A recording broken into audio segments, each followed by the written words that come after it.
ইনি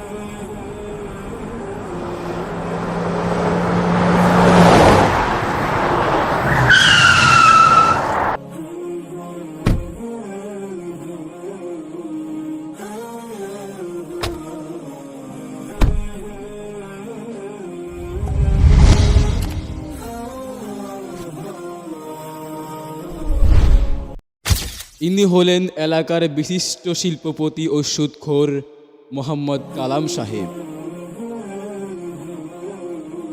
স্যার এই জমিটার কথাই আপনাকে বলেছিলাম স্যার। দেখেন স্যার, এই জমিটা অনেক সুন্দর, আমাদের ফ্যাক্টরির জন্য এটা খুব পারফেক্ট হবে। দেখেন। বাহ, জমিটা বেশ সুন্দর তো। আমার ফ্যাক্টরির জন্য এই জমিটাই পারফেক্ট।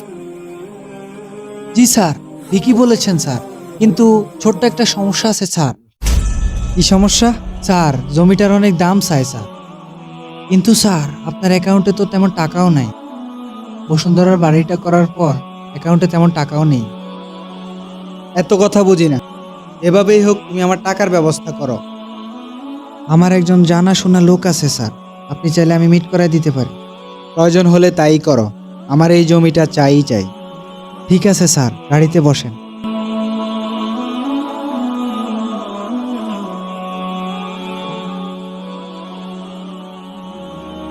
স্যার, ওই যে উনি আপনার জন্য অপেক্ষা করতেছে। ঠিক আছে, চলো।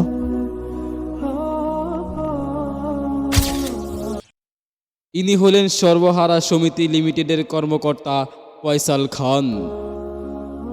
আসসালামু আলাইকুম। ওয়ালাইকুম আসসালাম। কেমন আছেন? আপনার কথা আমি অনেক শুনেছি, চলেন একটু খোলা পরিবেশে কথা বলি। আমাদের কোম্পানিতে লাখে প্রতি মাসে 10,000 টাকা করে লাভ দিতে হবে। যদি না দিতে পারেন তাহলে আপনার জমি দখল নিয়ে যাওয়া হবে। শুনেন, সেটা কোনো বিষয় না, আমি এই শর্তে রাজি আছি, আপনি জলদি টাকাটা দিন। এই নিন 5 কোটি টাকা।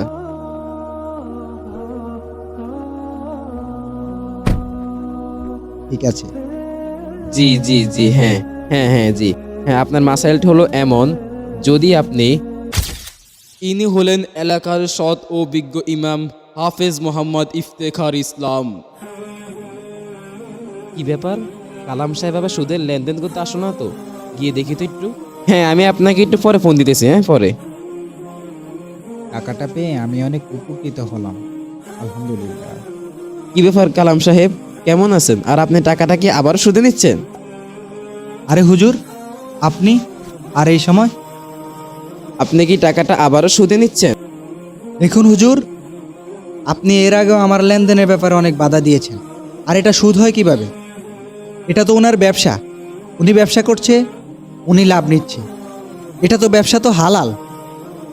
দেখুন, আপনি যেমন বলতেছেন বিষয়টা তেমন না। আল্লাহ কোরআনুল কারিমে স্পষ্ট বলে দিয়েছেন, ওয়াহাল্লাল্লাহুল বাইআ ওয়া হাররামা রিবা, অর্থাৎ আমি ক্রয় বিক্রয় মানে ব্যবসাকে হালাল করেছি এবং সুদকে হারাম করেছি। আমেন হুজুর, আপনার হাদিস আপনার কাছেই রাখেন, আপনি কাল এই এলাকা ছেড়ে চলে যাবেন। আপনাকে যেন কাল থেকে আমি আর এলাকায় না দেখি, আপনার বেতন আমি কালই পৌঁছে দেব। যান আপনি।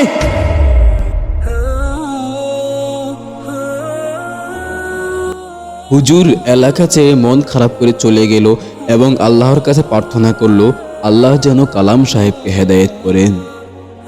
এবং তারপর থেকে হুজুরকে ওই এলাকায় অনেক বছর ধরে আর দেখা গেল না।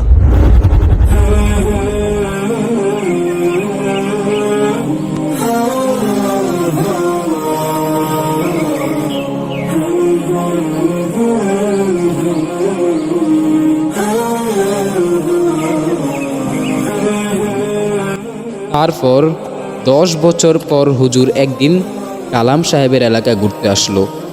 এসেই দেখা হয়ে গেল কালাম সাহেবের সাথে। আসসালামু আলাইকুম হুজুর, ভালো আছেন? ওয়ালাইকুম আসসালাম। আরে কালাম সাহেব জি, কেমন আছেন? আছি হুজুর, আলহামদুলিল্লাহ, তবে তেমন একটা ভালো নেই হুজুর, আমার সব শেষ। কেন কেন, কি হয়েছে কালাম সাহেব? তাহলে শুনুন। দিনের পর দিন দেখা না হওয়ার কারণে একদিন সমিতির লোক নিজেই কালাম সাহেবের বাড়িতে চলে আসলো। কালাম সাহেব, এই কালাম সাহেব বাড়িতে আছেন? ভাইজান কালাম সাহেব তো বাড়িতে নাই, পরে আইসেন। উনি কই? উনি আসলে বললেন আমার টাকাটা দেওয়ার জন্য। আমার 2 বছরের কিস্তি আটকে রাখছে। আসি বড় ভাই, আসি আমি, হ্যাঁ, আসসালামু আলাইকুম। আরে কালাম সাহেব না? এই কালাম সাহেব দাঁড়ান। আমার 2 বছরের কিস্তি আটকে রাখছে এই লোকটার সময় মতো ফাইনে আজকে পাইছি। আজকে দেখি কি করা যায়। ঠিক আছে, আসি, হ্যাঁ। কালাম সাহেব, এই কালাম সাহেব, কই যাচ্ছেন? আমার টাকাটা দিয়ে যান। আপনার কারণে আমার চাকরি যা যায় অবস্থা। এই কালাম সাহেব, এই কালাম সাহেব, কই যাচ্ছেন আপনি? দাঁড়ান, এখানে বসেন। আজকে 2 বছর হচ্ছে আপনি আমার কিস্তি আটকে রাখছেন। কি সমস্যা আপনার? আজকে 2 বছর হয়েছে আপনাকে টাকা দেওয়া হয়েছে, আপনি আমার একটা কিস্তিও দিলেন না। কি সমস্যা আপনার বলেন? আপনার জন্য আমার চাকরি যা যায় অবস্থা। কি সমস্যা আপনার? টাকা দেন না কেন? হ্যাঁ, টাকা দেন না কেন? আজকে টাকা দিবেন না সত্য অনুযায়ী আপনার সহ সম্পত্তি সব কোম্পানির নামে লিখে দিবেন। এই যে আমি সব কাগজপত্র নিয়ে এসেছি। এইভাবেই সর্বহারা সমিতি কোম্পানির লোক একের পর এক জমি দখল করতে থাকে কালাম সাহেবের কাছ থেকে। কালাম সাহেব যত আকতি মিনতি করতে থাকে, কোনো লাভ হলো না। কারণ এটা আগে একটা শর্ত ছিল, যদি টাকা না দিতে পারে তাহলে জমিগুলো তারা দখল নিয়ে যাবে। তাই আর কোনো লাভ হলো না। শেষ পর্যন্ত কালাম সাহেব একের পর এক জমি হারাতে থাকেন এবং তার নিজের বাড়িটাও হারিয়ে তিনি অসহায় হয়ে পড়েন।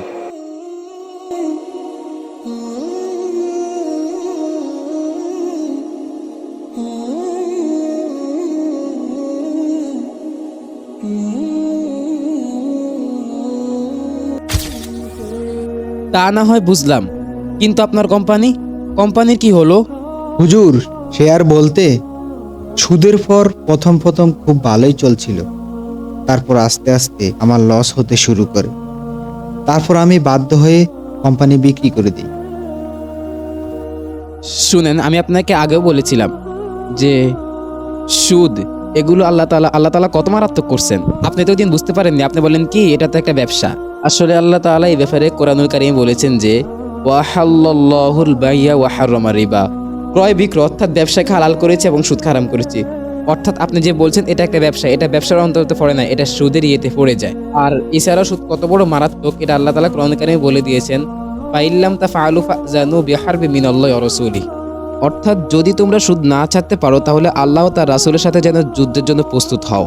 কত মারাত্মক! এছাড়াও সুদের আরো অনেক গুনাহ রয়েছে। 70টা গুনাহের ভিতরে সবচেয়ে নিম্নগামী গুনাহ হলো নিজের মায়ের সাথে জেনা ও ব্যভিচার করা। এবার আপনি চিন্তা করেন কত মারাত্মক।